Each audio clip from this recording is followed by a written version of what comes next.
سلام به دوستان خوبم. امروز میخوام در مورد دوستی و همدلی با شما صحبت کنم. دوستی چیست؟ دوستی یعنی داشتن یک همراهی که در کنار ما باشه، کسی که وقتی خوشحالیم شادی ما رو بیشتر کنه، وقتی ناراحتیم غم ما رو سبکتر کنه. دوست واقعی کسی است که مثلا به ما اعتماد داره و ما هم به او اعتماد میکنیم. دوستی مثل چراغی است که مسیر زندگی رو روشن میکنه و ما رو از تنهایی نجات میدهد. همدلی چیست؟ همدلی یعنی این که بتونیم احساسات دیگران را درک کنیم. وقتی دوستم ناراحت است من هم ناراحت میشم و تلاش میکنم که او رو خوشحال کنم. وقتی خوشحال است شادیش را با او تقسیم میکنم.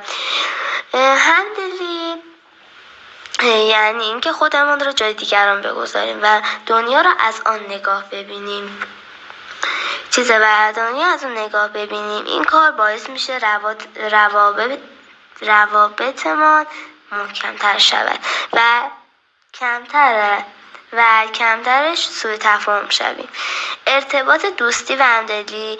دوستی بدون همدلی مثل درختی است که بدون ریشه زود خشک می شود.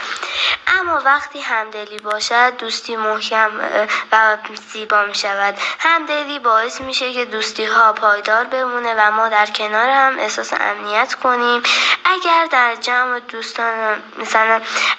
جمع دوستان همدل باشه مثلا هیچ کس احساس تنهایی نمیکنه و همه میدونن که کسی هست که آنها را درک میکند.